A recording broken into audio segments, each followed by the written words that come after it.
Thank you. I'm sorry that it's me giving this talk.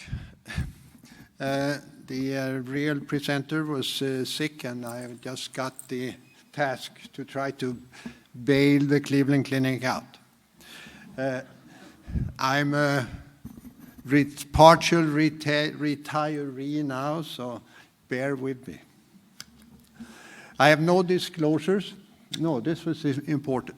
So first I want to tell you a little bit what the Commando operation is. The Commando operation was invented, I think, simultaneously by Dr. Lytle at the Cleveland Clinic and Tyrone David in Toronto. And when Dr. Lytle told me yesterday that it wasn't invented. He was forced to try to get the heart back together in an endocarditis case, and the Commando operation was born. He didn't invent the name. The name was invented by the fellow who said that this was an overwhelmingly big operation that required a big name. You see here, if you follow 1, 2, 3, 4, you see that's, so to say, double valve replacement with prosthetic valves in both positions. And you see that for that procedure, the intervalvular fibrosa is reconstructed with a double patch.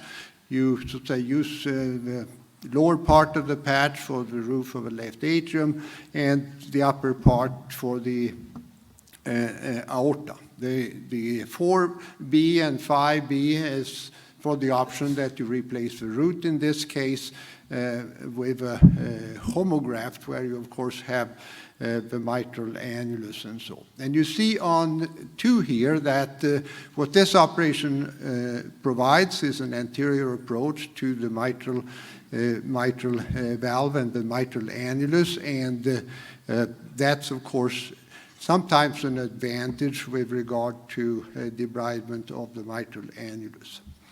A second thing that this operation may provide to some extent is to manipulate the sizes of the 2 valves and possibly increase the size of the implanted mitral valve. So this operation was invented for Commando, and I would say that at the Cleveland Clinic, the vast majority of these operations are performed for infective endocarditis, but that's not the topic for today. Today's topic is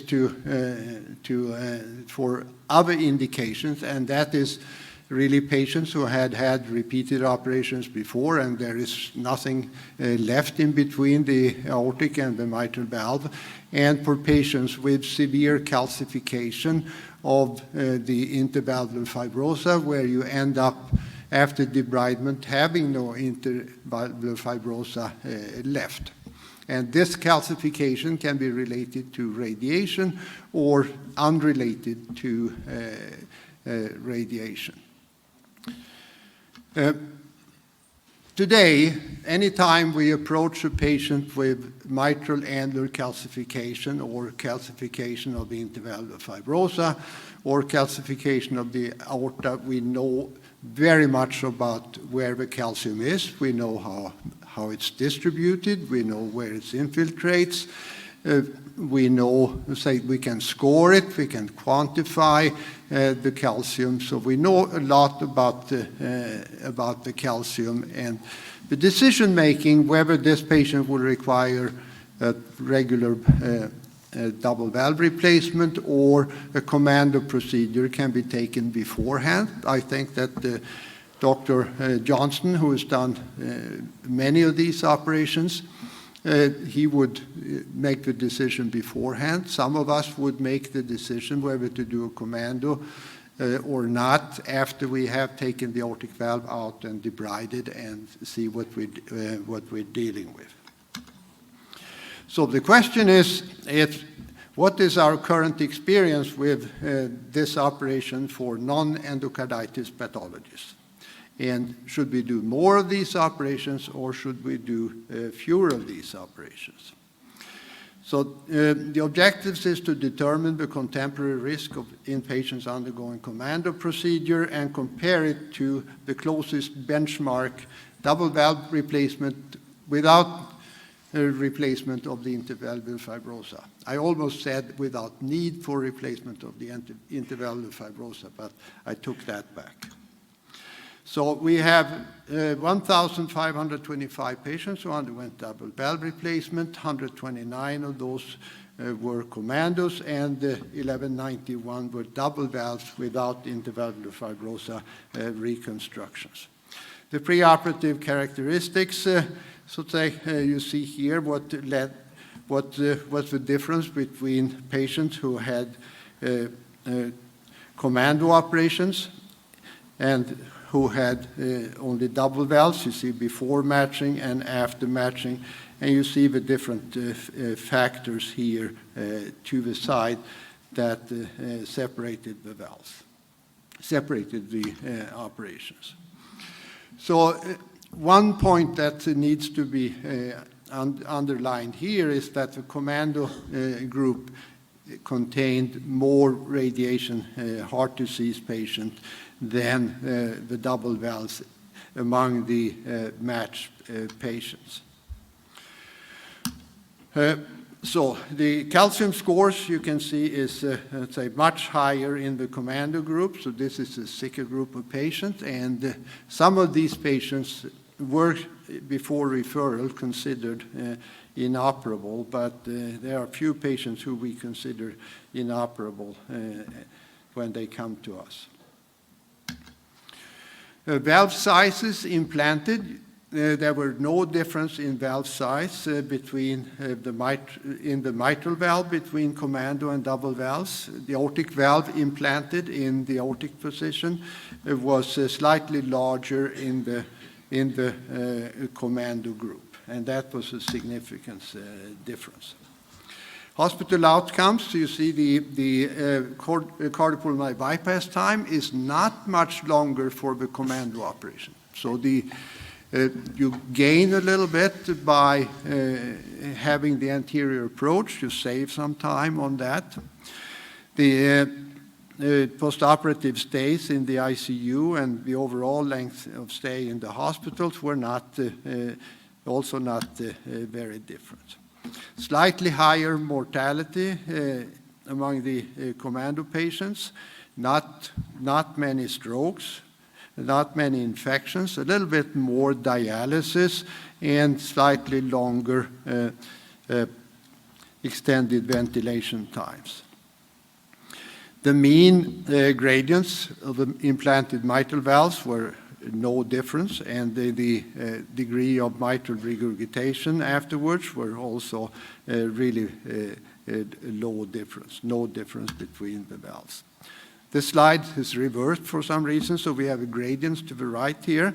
You see that the aortic valve gradients is slightly lower in the Commando group than in the aortic group, and that, of course, is a reflection of the larger valves implanted in the aortic position. No difference when it comes to regurgitation. Ejection fraction, nothing there. A few more reoperations in the Commando group. A couple of these, there were 4 reoperations, 2 for endocarditis and 2 for valve dysfunction. One of those patients had a core matrix patch that disappeared. That wasn't good to the function of the valve. Survival, no significant difference, but you can see there is a trend in the direction of slightly higher mortality long-term in the Commando group. The group that does worst are the Commando patients with radiations. They have worse survival than all the other the patient groups. The calcium score had no impact on survival in the Commando group, but it had a little bit impact in the regular double valve groups with slightly worse survival with more calcium. So in summary, the Commando is reversed for technically the most challenging patients. A few of them would otherwise be considered inoperable. And it may provide improved exposure for difficult MAC cases to allow better debridement. It adds surprisingly little to the duration of the operation. A similar hospital and short-term outcomes with some dissociation in later-term survival, likely due to still present patient differences. Thank you very much.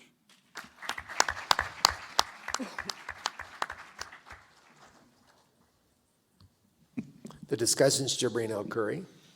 Yeah, this is a very difficult situation and challenging. Calcium is a bad disease. I remember 25 years when I was in Toronto. David used to tell me I should treat the calcium like a cancer or the infections. So it is a bad disease, and really I should have to congratulate you for the result obtained in this difficult situation. I should only focus on Commando. Not really, you achieve a good result in Commando with the comparison to the double valve replacement. And the decision making and the selection of patients for which technique is really, in my opinion, crucial. If you don't have experience and open the patients and facing, let's say you are going for double valve replacement and you have to do Commando surgery. Do you have any things? Do you plan your surgery? You base your, let's say, decision on preoperative exams, CT scan, echo? What is your comment on that, on this really preoperative decision? Yeah.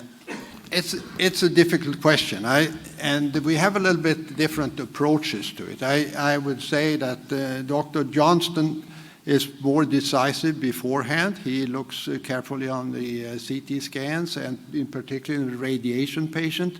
He has a preference for the anterior approach, which so to say give him the better exposure and the better management of calcium. I'm a little bit the opposite way. I usually presume I can do it without doing a Commando. Mm-hmm. And then I approach it, open the aorta, take the aortic valve out, debride the calcium, and see what I have and what I need to do to get it back together. And if I hesitate, I may, so to say, go the Commando way. If I think, yeah, I can do this in the normal double valve way, then I do that, and support the intervalvular fibrosa. When you are operating yourself in those patients, do you plan always for dental surgery or no? You go for aortic valve replacement and mitral.